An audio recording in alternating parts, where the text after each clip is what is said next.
GZ. Oh fuck.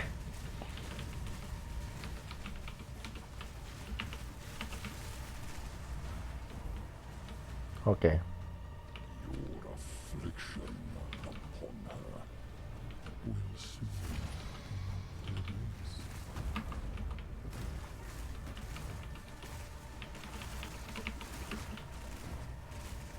Oh, what the?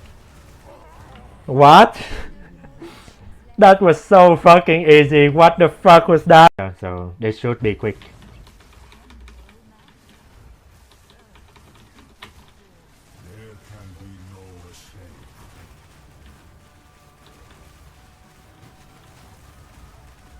Yeah.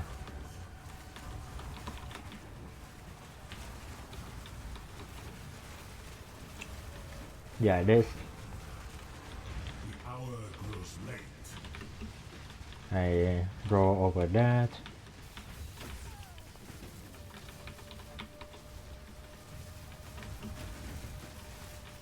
It's okay. There can be no escape. Wither into nothing.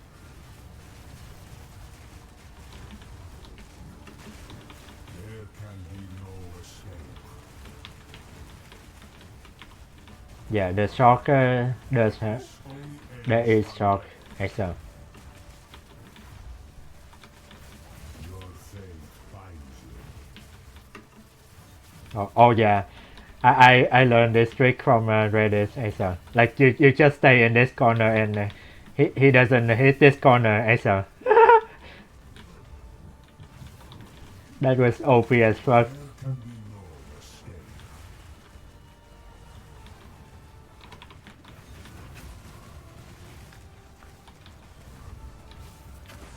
You are not rid yourself of illusions. Memories Oh. made real. There can be no Oh, I forgot to change.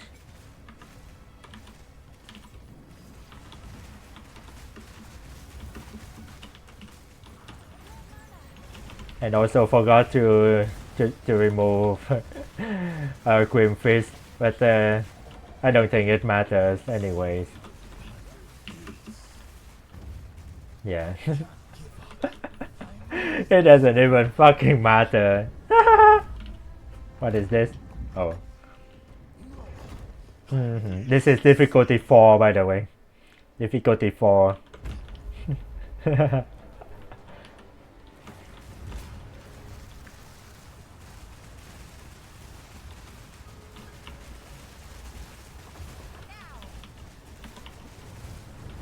Okay.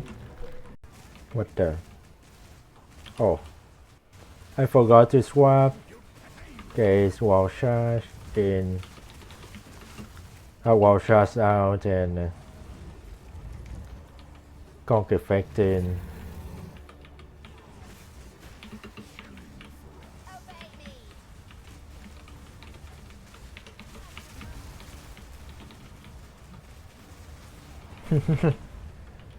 Okay. Let me know if you got any questions in the comments below. Hello and welcome to a new video of okay. So today we are gonna do Frost Mage Infernalist. Okay.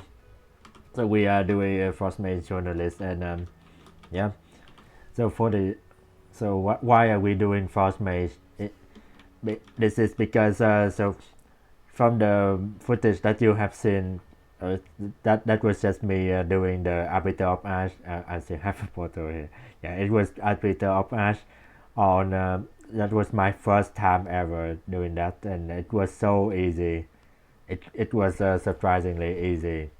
So yeah, and also it does a shit ton of damage, and it completely destroys Sanctum. I am. And you yeah, I put the last room. I was doing a carry service for 4 other person. Okay, that is a 5-man party Sanctum. and you can see the boss, it goes up to somewhere like 35,000 million HP, right? Yeah. So yeah. So and also it looks, it is very easy on the eyes. It's not as bright as Arsonist, and also Arsonist was nerfed.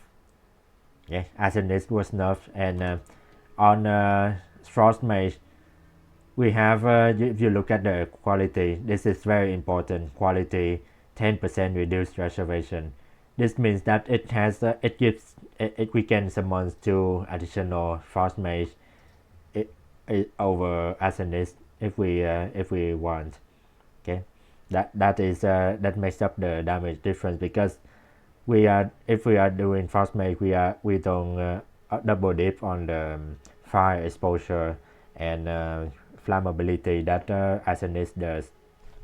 That's the main difference. So we have 2 more Frost Mage over Arsonist.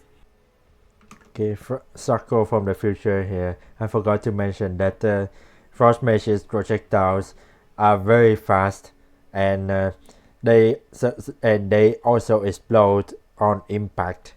Okay, so that is one of the biggest difference between Frost Mage and Arsonist. So Frost Mage will so when the Frost Mage projectiles flies, it will also it will explode when it impacts the mobs, anything. It doesn't have to wait for the projectile to slowly fly over to the destination to start doing damage. Okay, and another thing is Frost Mage does freeze. Okay, freeze is a really really big defense mechanism in Battle for Cell 2, because if you freeze the mobs, they will not trigger their undead effect. Okay, if you freeze the mobs and you will kill them, they will shatter and will not trigger undead effect. So all the complaints about undead effect goes out the window, because you are not while mapping, at least you are not gonna get a lot of undead effects. And also for bosses, if when you freeze them very often, like sometimes you right after they unfreeze, they get frozen again in like 3 seconds or something. It's insane. It's insanity. Okay, and okay, future shot go out. Okay, and over, and yeah, and so for the chains, for the okay, so for the dog, you would use because we okay, so the reason that we are okay, so let me explain why we are using flame wall. So flame wall gives the projectiles. Okay, Frost Mage does projectiles, and flame walls makes it so that every projectile that passes through it gets added a lot of fire damage. So we are doing some fire damage. That is a added like a supportive fire damage. Okay, and yeah, so the dog will always ignite. It will always ignite things around it, and so and you put a mid shield on it, just so that it because it doesn't do a lot of damage. It's just an ignite bot, really. Okay, so you put mid shield on it, and you put elemental army because you want it to be tanky, and main and fire exposure, main for the slow and fire exposure, because we are also doing raging spirit, and flame wall gets added fire damage for the frost mages. So yeah, fire exposure does help a little bit. And for the last support is searing flame, which doesn't really do a whole lot, but yeah, it's just a one empty support gem, so why not, right? Okay, so now we do now onto the frost mage. And so it's full disclosure. Okay, full disclosure.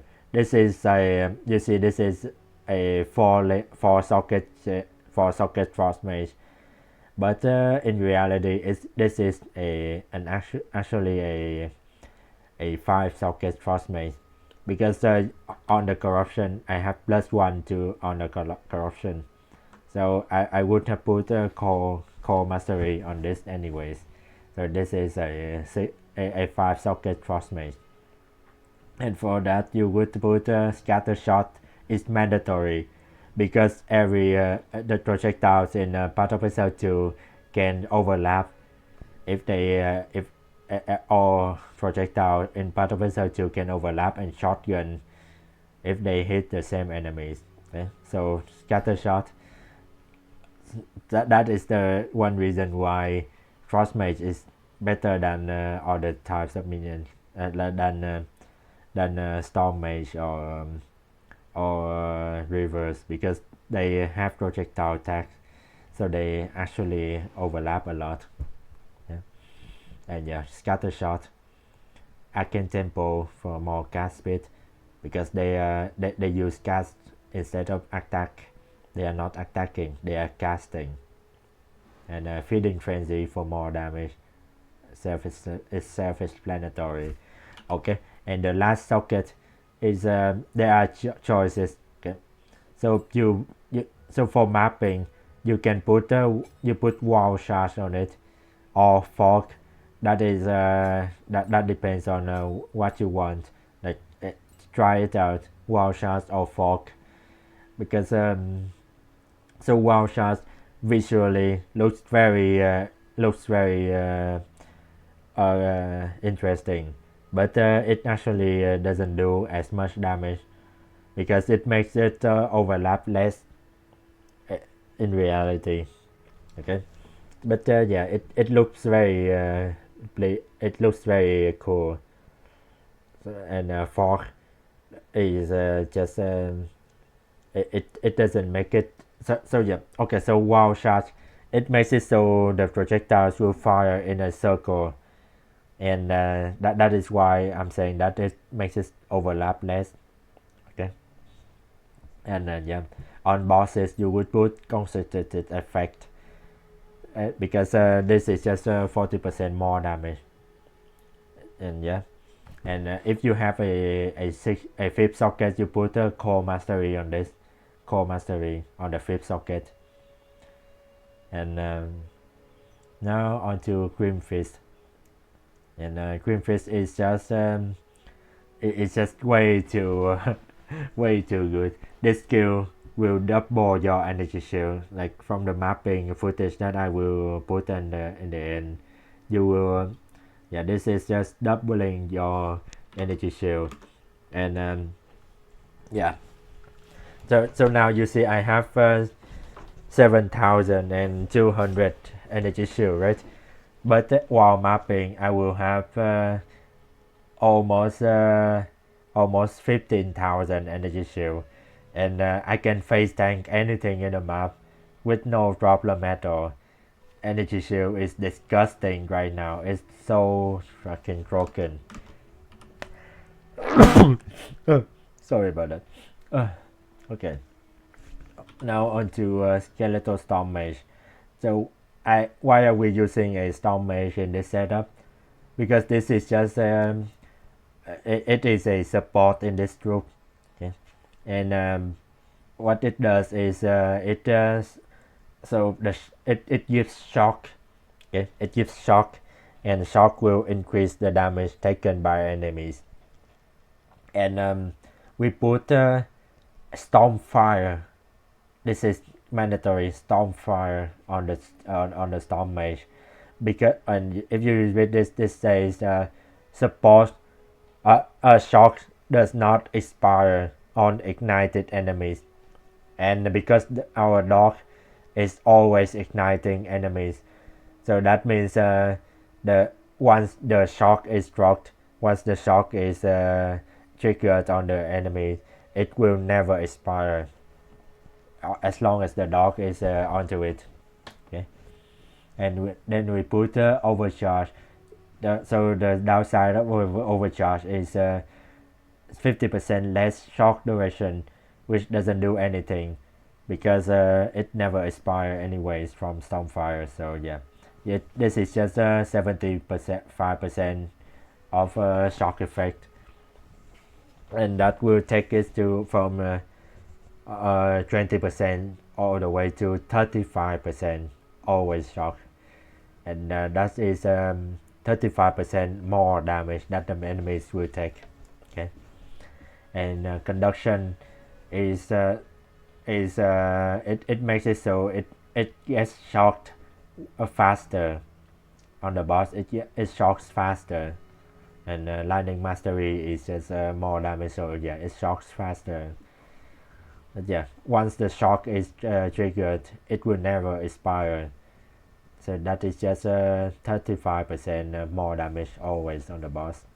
And okay, so and we put for if you have leftover spirit, you can use cleric for some yes, cleric, and yeah, and what support gems you put on it doesn't really matter.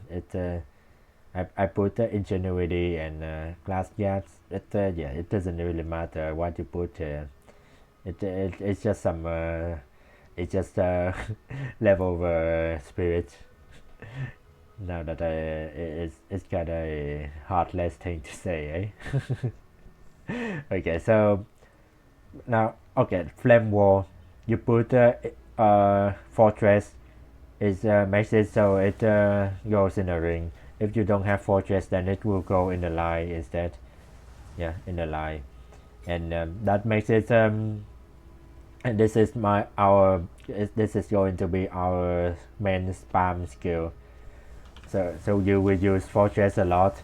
So that is why you put mobility on it, and you put inspiration because that reduces the mana cost, and fire mastery. Yeah. Okay. And pen offering is very important. Pen offering is just 30% gas speed on everything and 51% more damage. So try to keep this up at least during bosses. While mapping it may not matter much, but yeah, it is very nice to have to keep up all the time.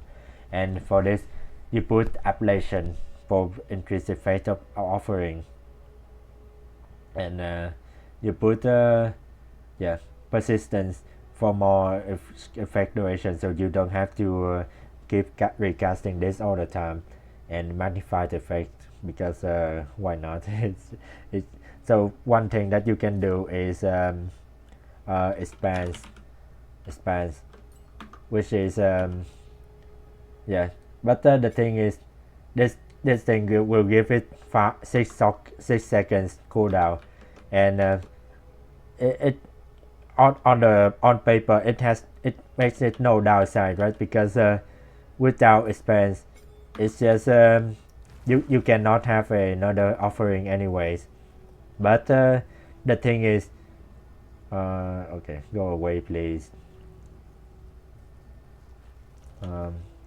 Okay, so let me remove persistent just demo.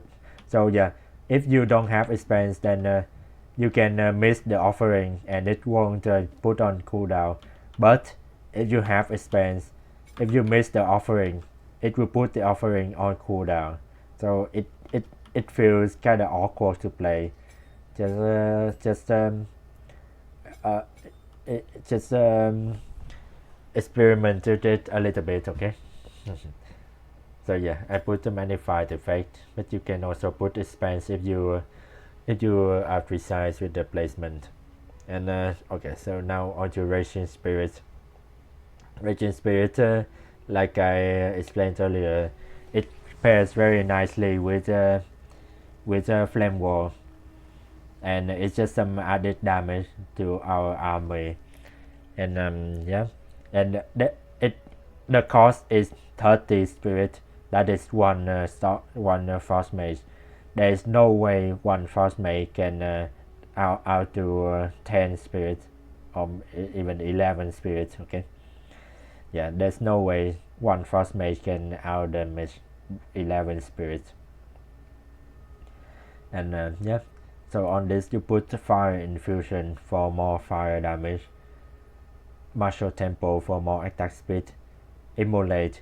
This is because the dog is always igniting.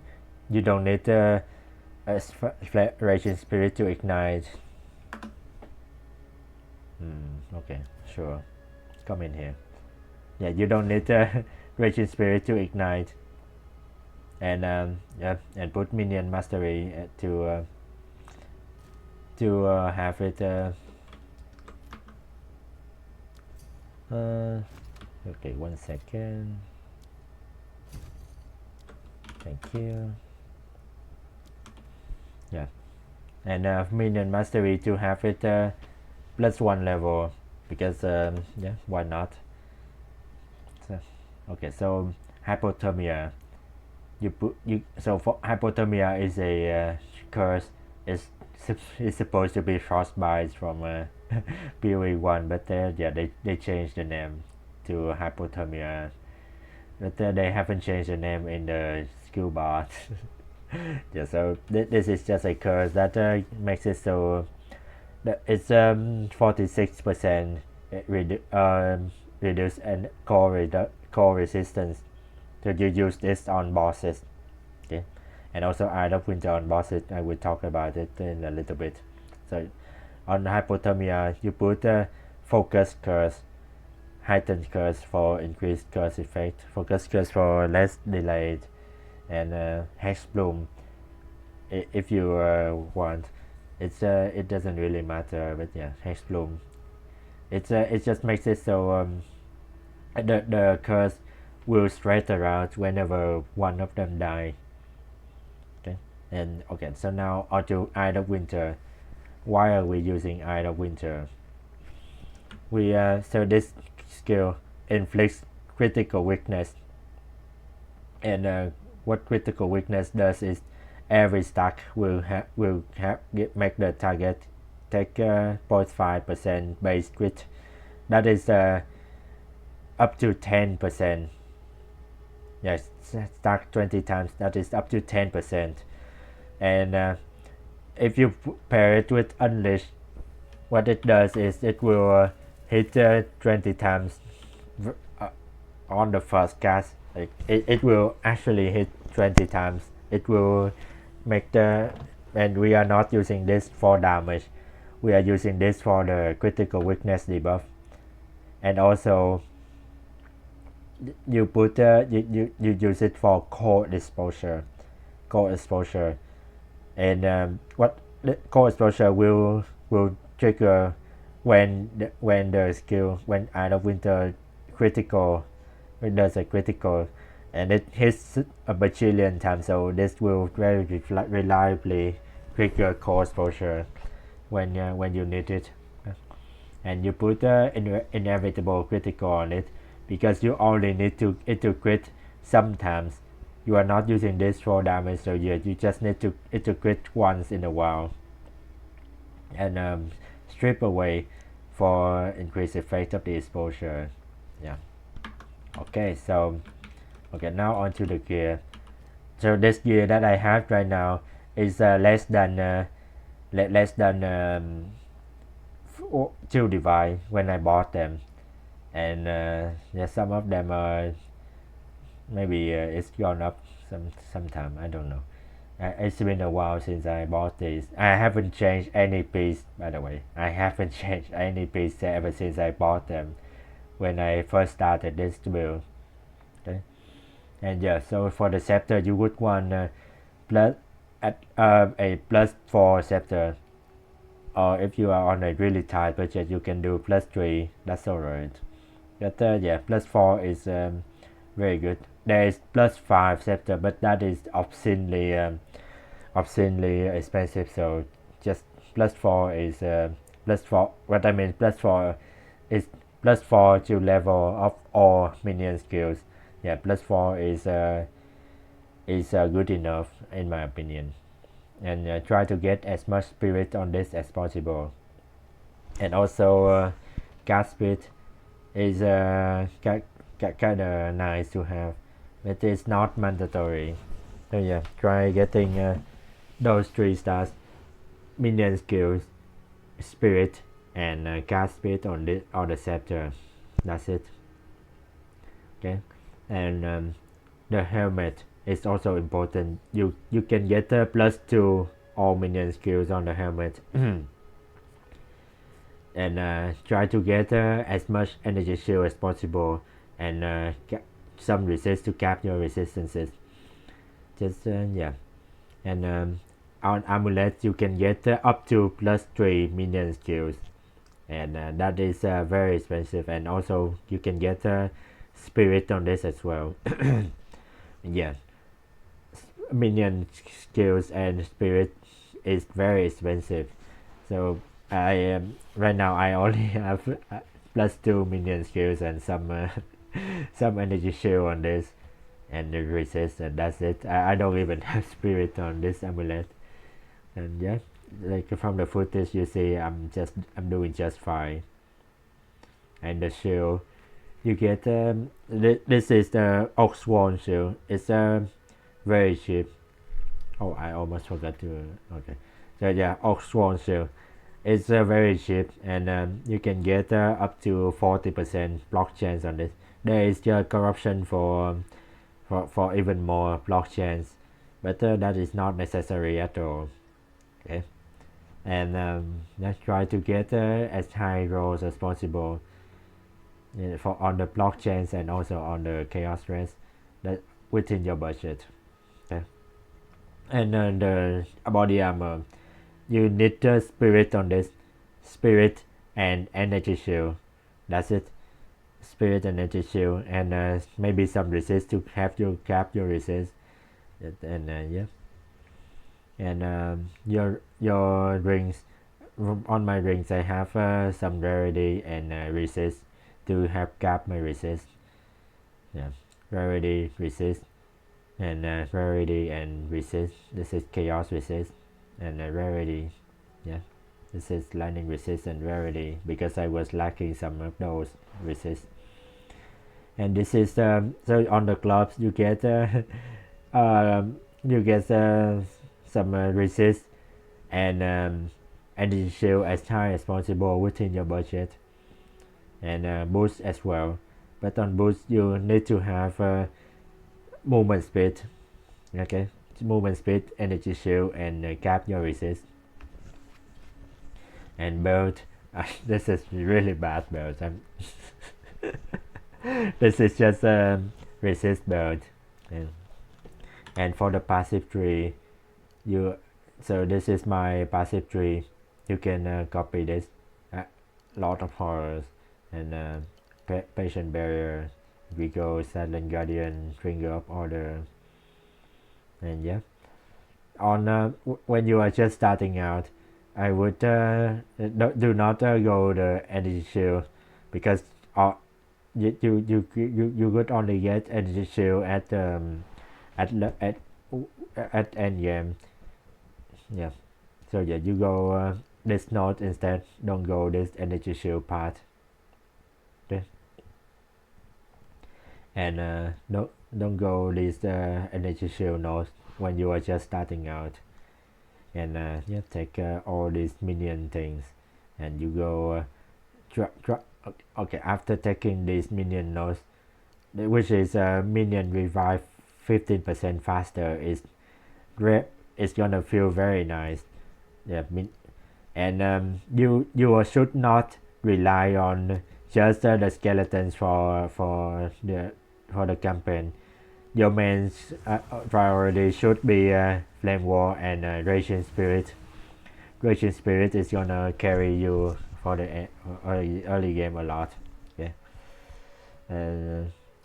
Do I have an Enfolding Dawn? I don't think I can.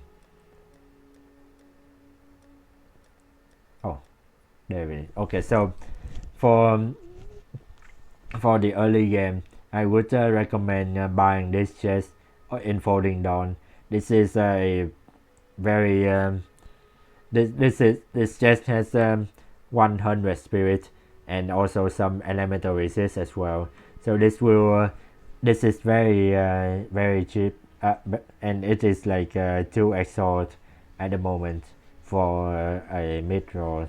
It's and it will carry your early campaign. It will carry your campaign hard. Okay. So yeah, don't buy corrupted. Do not buy corrupted. Okay, this is corrupted, but don't buy corrupted. Just buy any non corrupted. Okay? And yeah, this is the tree, and that's it. Try to get after you get the minion nodes, get a lot of horrors. You path right up to a lot of horrors, and then you go these minion nodes, and yeah, try no, living dead. Yeah, and is that it? Okay, yeah, I can run one yeah, let's say yeah, random tier 15 maps for you. I just did a citadel.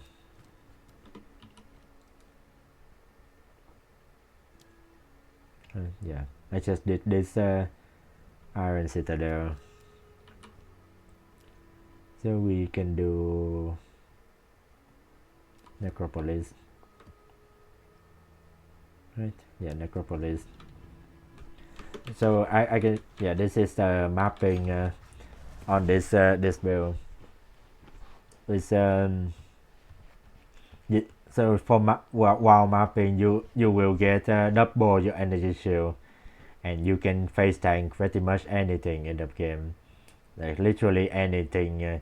That's because nothing will ever kill you through like one shot your 14,000 energy shield.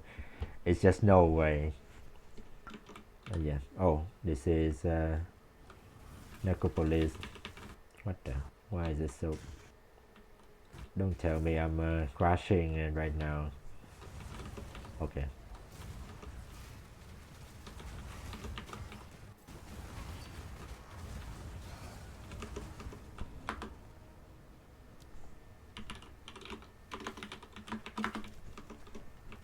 Yeah.